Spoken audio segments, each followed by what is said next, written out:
I'm gonna be totally real, okay? Even if there was a genocide going on, I don't care about the genocide enough more than I care about the democracy of the United States, okay? If the democracy of the United States collapses, there will be 5 times more genocides, okay? Period. There will be 10 times more genocides than you can ever imagine. Like, we will be the ultimate genocide machine, okay? All right. You have no if the United States collapses, the more deaths that will happen in this country will be beyond the magnitude of which you can possibly imagine with your feeble mind. Okay, all right. It is a number. It is Googleplex. Okay, that's how much. That's how much this country will suffer. Okay, far beyond the scopes of Gaza. Okay. Want to hear her actual opinion. What they're saying is, we don't like your opinion, therefore you shouldn't say it. That's what they're saying. That's what Hassan said, literally word for word. I mean, people almost didn't like that I criticized her. Like my criticism of it was met with the just as insane shit, the same shit that I'm sure she sees, but for different reasons. Like, and I had like a more fleshed out, like nuanced response to you and directed people back to that. And somebody was like, "You should have included this as like the main tweet instead of what you said." And I said, honestly, there are going to be people that are just mad that I'm criticizing ContraPoints.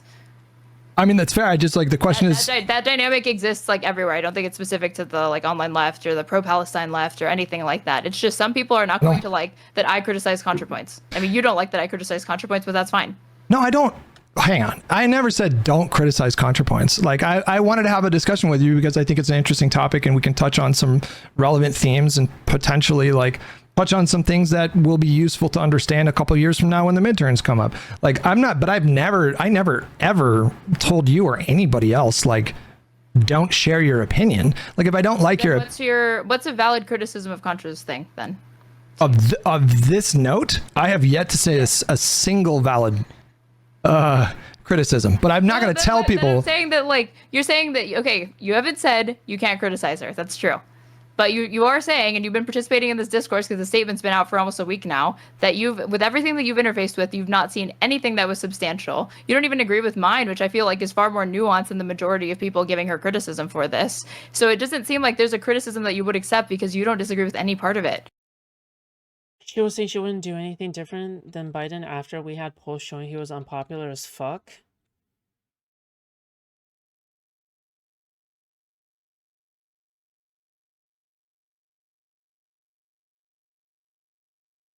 Sorry, I'm not processing what you're saying. Well, I don't even really see that. Like, there could be an improvement to this statement, even. Well, I think the foundation of your like analysis was ill-conceived. That's my point. Like, you seem to be making the case that you sort of touched on this idea that she was dissuading people from doing activism. She wasn't. You seem to be making the case that she was like making a broader point about like the conflict, but that's not what the point of the post was. The point of the post was addressing a very specific criticism. And then when we get into the specifics, you call them vague and generalized and assert that she is obligated to, provide an alternative, which she kind of tacitly did. Like she said what she did, she quietly obligated in the sense that if you're attempting to actually not just scold people, but actually attempt to get through to them, I'm saying an improvement to this could have been everything that she said, but also provide give the rubric of what you feel is good pro-Palestinian activism that is approachable, that can actually help change people's minds and draw more attention to what she says she believes is a genocide. I think she kind of with that urgency or like with that in mind, to me it's like, yes, there's plenty of room for criticism because the Palestinian genocide is not as important as the democracy of the United States. Say it with me, guys. The Palestinian genocide is not even 5 times as close to the urgency of the United States, okay?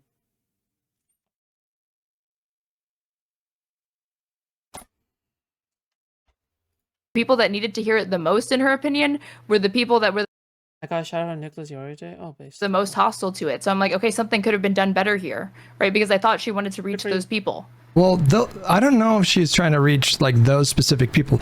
Those specific people hate her because she clocked them in a video just so perfectly, and they've just never recovered from it. And she's had like a storied history of arguing with this particular type of leftist, the one that don't really take electoral solutions seriously. She's been kind of sparring with these people for like 8 years now. So she was addressing like a particular criticism. She was noticing that people were sort of filling in their own blanks. And like, do you agree that it's fully unhinged to call her a genocide supporter? Like, that's the kind of replies that show up in her replies, like on the order of hundreds. Bad Empanada just posted a video about her the other day. He tweeted about it with the caption, "I want her homeless." Like, there is a very unhinged, completely untethered from reality pocket of the like leftist online media space. And I think she is correct to point out those people and to identify. I'm so glad Bad Empanada exists because it's people like him that really prove like all of our points. I'm so glad he exists, dude. Why what they do is very destructive. I think we need more Thank you, Bad Empanada, okay? voices like her, not You're the voice of liberal politics. less. And I think like when you say that she should have offered a better alternative to Palestinian advocacy, I feel like she kind of did. Like, she described her own sort of thing that she did, which was like she just quietly gave to Palestinian charities. But she was also sort of like tacitly implying that if you're going to do activism, don't champion a doomed cause that is going to alienate like literally like 95% of the country, and don't make demands or set expectations of like a timeline that don't correspond with reality. That's what she was saying. Also, like, don't speak out. Like, even like speaking out or whatever. She didn't say that at all, though. Where did she? Hurting. She said it could have harmed more than it helped. No. She said the collection of like factors that she identified. So like championing a doomed cause, and like simmering in a cauldron of rage with no political outlet is what she said. Like, she said this campaign had the following effects: 0 Palestinian lives were saved, not one fewer bomb or bullet was fired by the IDF. What campaign though? Was very dismissive. We just talked so much about the uncommitted movement, Hutch. No, she's not just talking about the uncommitted movement though. You understand that? Like, she's talking about all of these different things. That's why like it goes back and forth between it's the specific criticism of these specific people, but then when I try to pin you down on the specifics, you want to zoom out and you're like, but it's also about all these other people and all this big movement. Well, a lot of people fit this framework or whatever. A lot of people fit like I'm saying you're fast and loose with like the specificity because you're specific when it fits your argument, and then you want to zoom out and speak in vague generalities when it doesn't. I don't think I'm being vague at all. Like, I don't think I'm being vague. Like, if you are a leftist, it may have slightly contributed to the re-election of Trump, guaranteeing that the U.S. blah blah blah blah blah. Do you disagree with that? Yeah, I do disagree with it. You disagree that there were any kind of like meaningful amount of people that were too depressed and apathetic because of the Gaza situation to vote? What? Oh yeah, for sure. But I blame the Democrats and the Republicans for that. So there's no blame on people with like influential platforms that are pushing these messages that she's criticizing? No, not really. Unless that message is like, don't vote for them, then that, to me, that's irresponsible because people needed to vote against Trump because Trump is the bigger threat always, right? But the criticisms themselves, no, of course not. I think she should be free to make those criticisms and to be outspoken about them. And I think 2016 should have taught us that it's not a good strategy to attempt to kind of like scold voters into putting a lot of parameters on the. But that's what leftists do. They like scolding. That's what they do for a sport in their free time. Okay, they do it for the enjoyment of the process. Okay? Criticisms that they have of the Democratic Party. I think that those criticisms should be like listened to and potentially incorporated into the platform. And it just seems like there's like no way to use activism that is okay with people. They just want people to stop talking about it. They're really upset that people are drawing attention to it because they see it as divisive. And it's concerning to me that there's more concerns over that instead of the actual death and destruction of these people. Do you think the Democratic Party should include as a part of their platform anti-Zionism? No. I don't think anyone should be talking about Zionism. I find Zionism to be productive in activism, but I also don't go out of my way to talk extensively about it. If you're asking me about it, I don't think being pro-Zionist or being anti-Zionist is like relevant. I mean, I agree. It's an outdated term as far as I'm concerned, but like I hate talking about Zionism. I've like told people because you're like exhuming this old ideology, and then you have to identify like, well, who counts as a Jewish person? Are they a race? Are they a people? Are they an ethnicity? Is it a religion? Oh my God, it's so mysterious. All right. And then from there, you have to talk about like the practical applications of it, like, and then you're going like so far back, and it's like, we're not talking about the blockade, the occupation, the genocide, a ceasefire, anything tangible. Like, we're going the wrong direction. Because whether or not people call themselves a Zionist, people can call themselves a Zionist, that's fine. But you can be a Zionist and be against the genocide. You can be for a ceasefire. You can be pro two-state solution. So as long as we agree on those end goals, call yourself whatever you want to me. Okay, so if we put it a different way, though, like, do you think that the Democrats should include explicit support for a one-state solution and a full right of return as a part of their platform? No. Why? Okay, then I feel like you're like this close to agreeing with the premise of what she said.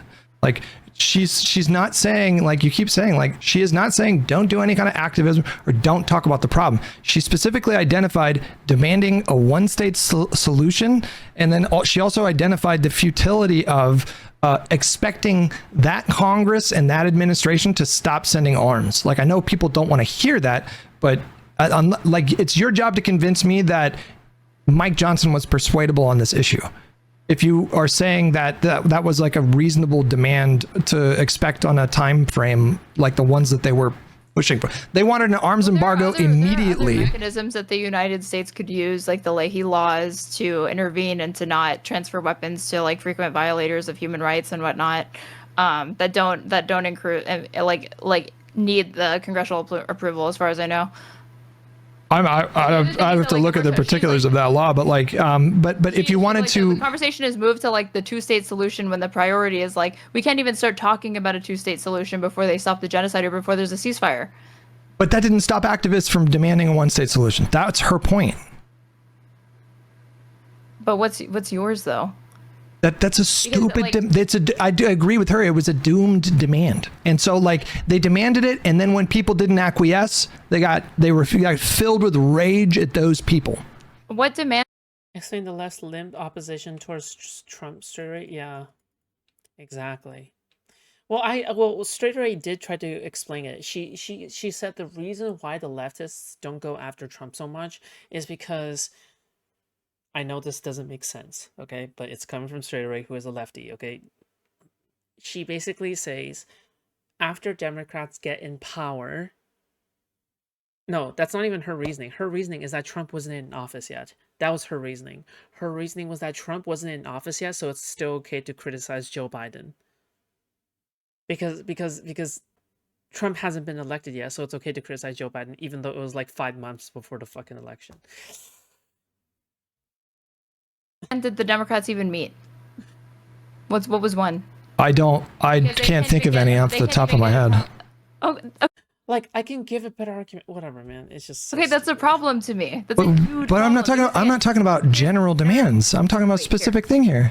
That's a specific demand. Okay, so you have a coalition of people, and their demands are: I want a permanent ceasefire, I want an arms embargo, and I want a one-state solution. And we want we want someone to speak about this, and we want like to divest from Israel, and do like all of these things, right? If the Democrats had, out of those demands, said, okay, we can't say we're going to incorporate the one-state solution into our platform, and we can't say that we're going to like cut all financial ties to Israel, but here's what we can do: we can promise that there's going to be a permanent ceasefire and try to push for an arms embargo.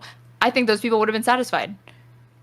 That's typically how like demands-based protests work. Is that like you have your grievances, and then the people in charge should try to listen and accommodate like the grievances that they can. And I guess I'm just confused about this, because I feel like she would like agree with the general premise of like asking for arms embargo or this kind of activism. The problem was like, you have, like, as we talked about it in the beginning of the conversation, she was saying that like if we're ever going to get to a point where the government makeup would be open to something like an arms embargo to Israel, or to take a much tougher stance against Israel, that would be like a multi-year project. And I know people don't want to hear that when like tens of thousands of people are dying. No, but you were downplaying that like the UN Security Council vetoes, and those are a big deal. The Congress deal because we're a member state, and she was saying there's only these mechanisms, and she's not thinking about different institutions that we could use. the Congress appropriates these funds. And so like the Congress had appropriated an annual aid package to Israel on the order of $3.5 billion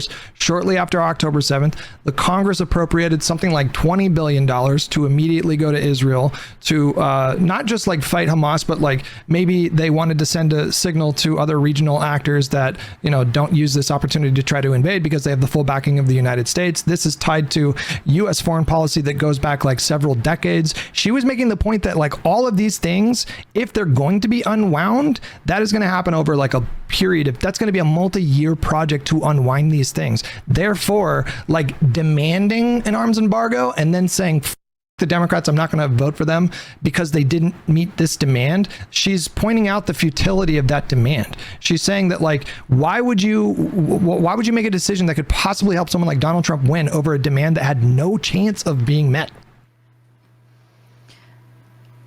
I guess I just see it as like a distraction, especially in the context of like, but like, I need to disaggregate, I guess, like my criticisms of what you've said versus like the criticisms of what she said and what I felt that she left out. Because based on what you're saying, it just seems like there was no concession that you felt that the Democrats should have made at all, or conceded to the uncommitted movement or pro-Palestine activists. Because again, if you're not even cool with like a Palestinian American Georgia Democrat speaking for 6 minutes on the DNC stage, I'm sure you don't support an arms embargo. It's almost as though the truth of the situation is that I don't think they should have conceded on anything. Unironically. I of course have ideas. Most of the time, I'm just being quiet. I'm just letting the content play for itself. Okay, listen, it's all about striking the right balance. Okay.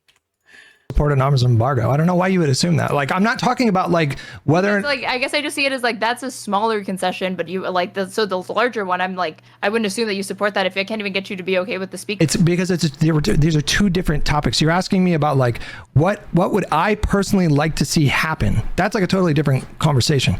The question that the issue that she is focusing on is like, what is a realistic outcome of this demand? Can we realistically expect that this president and this Congress, especially like right after October 7th, like in the immediate like 2 months or whatever, people were immediately saying like if we're setting as a goal like no more arms, no more aid to Israel, and she couples it with a one-state solution. Do you agree that these are doomed demands? Some of them, so not all of them. Those two specific ones right there. Wait, which ones? The demand and swear your name more than two. Sorry. The demand and an expectation that the U.S. government was going to stop sending arms and aid to Israel, and a one-state solution. Are those doomed? It's a huge assumption that like all of these people were demanding a one-state solution or whatever. Wouldn't have been happy to like at least take the ceasefire, because what I saw was arms embargo and ceasefire. You're saying the arms embargo and like one-state solution and an end to the illegal, illegitimate settler, colonial, Zionist, ethno-supremacist project known as Israel, the full right of return. It was all. He sounds like Hassan when he says that. Well, and the ethno-supremacist Zionist project, dude. Packaged in with that stuff. Look who's straw manning. Look who's being. No. I'm not saying you said that. I'm not saying you said that. I know, but you're being sloppy with like how you're characterizing these people's demands or whatever. Hold on. Like, ask your chat if they did not see like thousands of examples of people using this exact language. I'm sure they did, because we're talking about like whatever people saw on their Twitter or whatever. That's not like what insight does that give me into anything, Hutch? What my chat thinks? No, we're describing the movement. Come on. No, but we're describing the specific movement that she's criticizing, though. Like if you weren't making those demands, she wasn't talking about you. Okay, well, I don't know that. Like, I don't know how online the Kamala Harris campaign is. Like, I just don't know that people should like, for your like, if like. People that are fighting for career rights and equal marriage, right? At a time where like you had George W. Bush literally saying we need to consider a constitutional amendment to make sure that gay citizens do not have access to the same rights as straight citizens as far as being able to get married, right? When you have the compromise being from Bill Clinton, like don't ask, don't tell, because he signed that into law. But that was actually like the compromise position. It's like if you're like a equal rights activist for gay people at that time, where the do you think like how productive is it to be like, yeah, we want to be able to have like not just civil unions, which would have been probably more feasible, more pragmatic, more immediately possible. We Mhm. want equal rights and access to marriage, and we want to be able to adopt kids. Like, do you think that they should compromise on that just because it seems very, very unlikely that it's going to happen? And like, how much do you think that they should compromise on it? No, but I think like you can find countless examples of activist groups engaging in electoral strategy very pragmatically. Even Martin Luther King engaged in electoral strategy very pragmatically. And you can find example of activist groups that were very demands based. You could like there's one of the reasons why Nixon was able to win so convincingly in 1968 was because of like the demands based activism of the anti-war movement, and that led to Richard Nixon, who yes, he withdrew troops from Vietnam, but he bombarded Laos, Cambodia, and Vietnam with bombs and killed more people with those bombs. Sorry, what? He lied like Trump to get elected. No, but I'm just saying, like that was Nixon's overwhelming. He ran on ending the war, and then he got in there, and he and Henry Kissinger were like, Yes. we don't think we could, like, we're gonna secretly bomb Cambodia, obviously. Right. No, but that's not the point. That's not. But that's not the. Continue the war because they're like, we could still win. No, but that's not the point I'm making, though. Like I'm making the point that one of the reasons why Nixon won was because the coalition on the left was so fractured, and there was so much demands-based activism going on. So, like again, like I'll just repeat the point.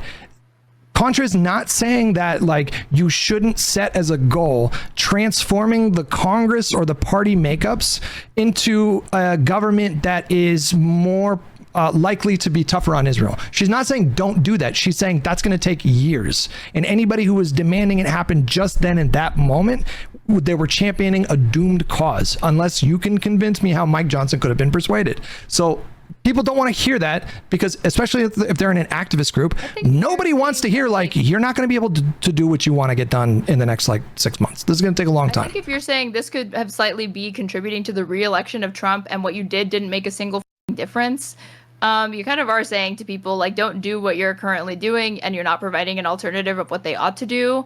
And yeah, I kind of do think that ends up being that what people take away from it, even if that's not what she intended, even if she thought she was being precise or whatever, that has clearly been the reaction. And you think it's like everybody's so crazy that would have been the reaction anyway. I know she would have gotten backlash no matter what, but I don't know that it would have been this staunch if she had included the things that I'm saying she definitely should have included if she believes it's a genocide. I mean, Hindsight Andy, hindsight Andy, hindsight Andy, hindsight Andy, hindsight Andy, hindsight Andy, hindsight Andy, hindsight Andy, hindsight Andy, hindsight Andy, hindsight Andy, hindsight Andy, hindsight Andy, hindsight handy, handy, handy, handy, handy, handy.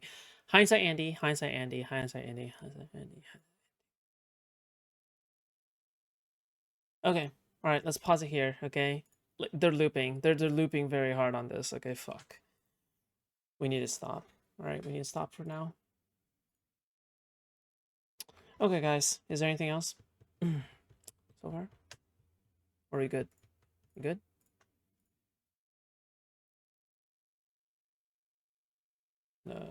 Place this. There you go. Fuck, this thing is so long. Hindsight Andy. Okay. Alright, if there's anything else, you can always just DM me on Discord, okay? Otherwise, you can find me on Discord. If you go to my Discord down here, alright, you can join my server. Alright, feel free to join my server. Otherwise, I am EP, okay? I am one of the EP kind, okay? I'll see you guys tomorrow. Thank you guys so much for watching. Thanks for all the donations today. Alright. So cool to see plus 50 viewers. Oh,